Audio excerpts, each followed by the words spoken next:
اکثر آپ نے ایک لفظ سنا ہوگا، کورٹ میرج۔ کورٹ میرج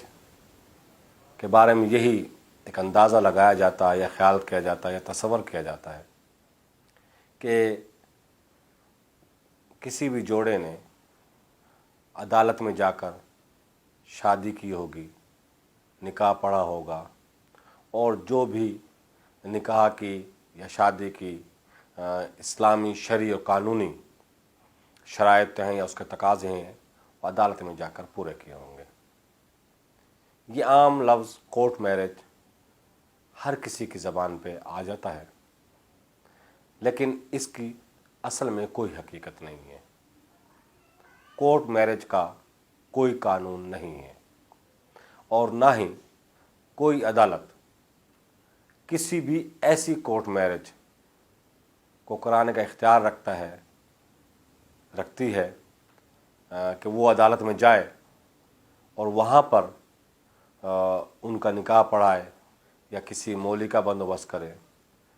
کچھ کیسز ایسے ہوتے ہیں جس میں کچھ معاملات ایسے بن جاتے ہیں تو اس میں وہ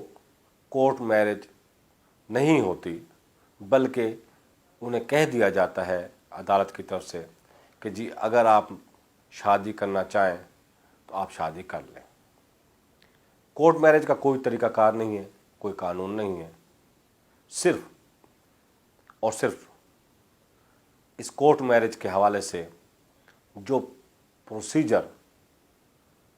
اڈاپٹ کیا جاتا ہے، پروسیجر جو اس میں عمل درآمد کیا جاتا ہے، جو اس کورٹ میرج کو کورٹ میرج بنایا جاتا ہے، اس کا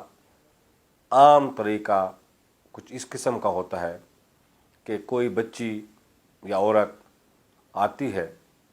یا اس کے ساتھ میں جو مرد ہوتا ہے وہ آتا ہے، اور وہ کسی بھی معزز وکیل صاحب سے رابطہ قائم کر لیتا ہے، اور وہ معزز وکیل صاحب اس نظریے میں کہ بجائے یہ کسی گناہ کبیرہ کا مرتکب ہوں تو ان کی اس شادی و نکاح میں ان کے لیے کچھ سہولیات فراہم کر دیتا ہے۔ نکاح خواہاں کو بلا لیتا ہے، گواہان ان سے کہہ دیا جاتا ہے کہ جی اپنے گواہان بھی لے آئے، اور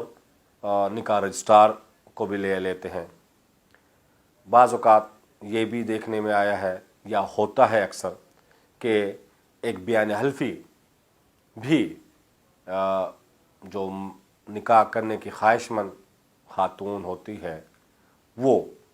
اپنا ایک بیان حلفی لکھ کر دے دیتی ہے کہ میں اپنی خوشی برضا بوجہ عاقل بالغ ہونے کے میں شادی کر رہی ہوں، مجھے کسی نے کوئی اغوا نہیں کیا،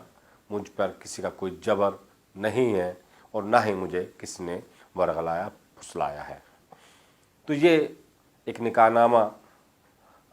جو مروجہ فارم ہے، اس نکاح نامے پر تمام شرائط وغیرہ وہ لکھ لیتے ہیں، اور نکاح رجسٹرار اس کو نکاح کے جو فارم ہیں پور کر کے اس کا جب نکاح ہو جاتا ہے، دلہن کے، دولہا کے اور گواہان کے، نکاح خان کے دستخط کرا لیتے ہیں، اور ایک نکاح فارم جو ہے اسے مکمل کر لیا جاتا ہے۔ اسی طریقے سے اس کا بیان حلفی بھی لے لیا جاتا ہے، اور اکثر یہ چیز جو ہے اکثر یہ جو چیز ہے وہ یہ دیکھا جاتا ہے کہ یہ نکاح خاص کر وہ ہوتے ہیں جو والدین کی مرضی کے خلاف ہوتے ہیں۔ میں اس میں تھوڑا سا یہ عرض کرتا چلوں کہ اس قسم کے نکاح کی قانونی طور پر کوئی پابندی نہیں ہے، کوئی نکاح نہیں کر سکتا، ہر عاقل بالغ مرد ہو یا عورت ہو شادی کر سکتا، نکاح کر سکتا ہے، لیکن وہ شادی، وہ نکاح جس میں خاندان کے لوگ شامل ہوں، ان کے والدین شامل ہوں، ان کی خوشی شامل ہو، وہ شادیاں اکثر دیکھی گئی ہیں کہ کامیاب ہو جاتی ہیں۔ یہ جو اس قسم کی جو شادیاں، جسے میں اپنے لفظ میں تو یہ کہہ سکتا ہوں کہ شاید حادثاتی ہوں یا واقعاتی شادیاں بھی میں اس کا نام لے لیتا ہوں، کہ ہو جاتی ہیں، کچھ عرصہ چلنے کے بعد وہ توقعات پوری نہیں ہو پاتی، کیونکہ نکاح سے پہلے، شادی سے پہلے وہ کچھ ان کا کوئی اور رشتہ ہوتا ہے، کوئی ایک اور معاملہ ہوتا ہے، لیکن نکاح کے بعد وہ اس کی ذمہ داریاں اور بڑھ جاتی ہیں، تو وہ جو آپ ایک سبز باغ دیکھے ہوئے ہوتے ہیں تو وہ ان کے پورے نہیں ہوتے، تو ان کا نتیجہ طلاق تک پہنچ جاتا ہے اور حتیٰ کہ قتل و غارت تک بھی پہنچ جاتا ہے۔ کورٹ میرج، یا دوسرے لفظوں میں ہم ایک اور لفظ بھی کہتے تھے کہ پسند کی شادی۔ پسند کی شادی بھی اسلام میں جائز ہے، اور پسند ہی کی شادی کر لینی چاہیے، لیکن اس میں کوشش یہ کرے، میں اپنے تمام ان خواتین یا ان بیٹیوں یا ان بہنوں کے لیے یہ عرض کرتا چلوں کہ ان شادیوں میں کوشش کریں آپ کی جو خاندان کے یا فیملی کے، آپ کی فیملی کے جو ممبران ہیں، جس میں خاص کر والدین ہیں، ان والدین کا ضرور خیال رکھیں، ان والدین کی ضرور عزت کا خیال رکھیں، ان والدین کی ان محنت، ان کی ان تکلیف، ان کی وہ کوششیں جو آپ کو جوان ہونے تک وہ پورا کرتے ہیں، ان کا خیال رکھیں۔ ان کے بھی اسی طریقے سے جذبات، احساسات ہوتے ہیں۔ آپ شادی کر لیتے ہیں، کورٹ میرج ہو گیا یا پسند کی شادی ہو جاتی ہے، تو کیا وہ والدین کے دل پر کیا گزرتی ہوگی؟ کیا ان کی خواہش نہیں ہوگی؟ کیا ان کی یہ توقعات نہیں ہوں گی؟ کیا ان کی یہ خوشی نہیں ہوگی کہ ہم اپنی بیٹی کا نکاح یا اپنے بیٹے کی شادی دھوم دھام سے کریں، سامان جہیز دے دیں؟ تو اس لحاظ سے اس شادی میں کوئی قباحت اس حوالے سے نہیں ہے قانونی یا شرعی لحاظ سے، لیکن معاشرتی طور پر ذرا برا سمجھا جاتا ہے۔ یہ بھی ہو سکتا ہے کہ آج آپ کوئی بھی یہ شادی کر لیتا ہے تو ہو سکتا ہے کل کی اس کی اولاد بھی اسی روش پہ چلتے ہوئے وہ بھی یہ چیز کرے، تو کیا جب وہ والدین ہوں گے تو وہ کیا پسند کریں گے کہ وہ گھر سے بھاگ کر یا گھر سے نکل کر کسی اجنبی کے ساتھ یا کچھ وقت کے تعلقات کے ساتھ شادی کر لیں؟ تو اس میں پسند کی شادی ہے، شریعت میں بھی، اسلام میں بھی اس چیز کی اجازت ہے، اس میں کوئی بھی نہیں۔ والدین کے بارے میں عرض کرتا چلوں، اگر کہیں بیٹا یا بیٹی کے بارے میں علم ہو یا وہ چاہتے ہوں کہ میری شادی یہاں ہو، تو وہاں پر ان کی شادی کا کوشش کرنی چاہیے، کر دینی چاہیے۔ لیکن اولاد کو بھی یہ خیال رکھنا چاہیے کہ والدین اپنی اولاد کا کبھی بھی برا نہیں سوچتے۔ جب برا نہیں سوچتے تو اس لحاظ سے کورٹ میرج سے کوشش بہت حد تک یہی ہونی چاہیے کہ وہ کورٹ میرج، میں اس لفظ کے لیے استعمال کر رہا ہوں، لفظ کی وجہ سے استعمال کر رہا ہوں۔ کورٹ میرج کا میں نے پہلے عرض کیا کہ کوئی طریقہ کار، کوئی قانون، کوئی ایسی چیز نہیں ہے کہ جس سے کورٹ میرج ہوتی ہو۔ یہ چیز بھی آتی ہے کہ وہی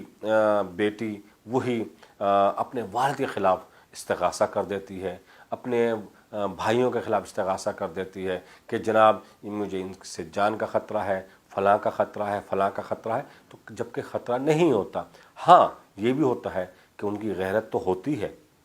کیا غیرت کا مظاہرہ نہ کریں؟ تو اس لحاظ سے کوشش یہ ہو کہ شادی جو ہو وہ اچھے طریقے سے ہو، اس میں والدین کی مرضی شامل ہو، اس میں خاندان کی مرضی شامل ہو، اس میں تمام لوگ خوش ہوں۔ اور یہ بھی دیکھنے میں آیا ہے کہ جب وہ شادی ہو جاتی ہے، جیسے میں نے پہلے بھی ایک دفعہ عرض کیا کہ بات طلاق تک نوبت پہنچ جاتی ہے، قتل و غارت تک بھی پہنچ جاتی ہے، اگر وہی جس عورت نے، جس بچی نے اگر شادی کی ہے تو وہ خامن اسے چھوڑ دیتا ہے، اس کی توقعات پہ پورا نہیں اترتا، تو اس کے واپس جانے کے دروازے بھی بند ہو جاتے ہیں۔ جب واپس جانے کے دروازے بند ہو جاتے ہیں تو اس کو لڑکے کا خاندان بھی قبول نہیں کرتا اس بچی کو، اور لڑکی کے خاندان والے بھی اسے قبول نہیں کرتے، بلکہ اس کے لیے، اس کی اولاد کے لیے ہمیشہ کے لیے ایک طعنہ بن جاتا ہے کہ اس نے اس قسم کی شادی کی۔ تو یہ چیز دیکھتے ہوئے، اس چیز کو محسوس کرتے ہوئے، میں تمام سے یہی گزارش کروں گا، اس چیز کا خیال رکھنا چاہیے کہ اپنی خوشیوں میں سب کو شامل کرو، اپنی خوشیوں میں آپ بھی شامل ہو، اور اس قسم کی، کیونکہ یہ زندگی کا ایسا سفر ہوتا ہے کہ جس کی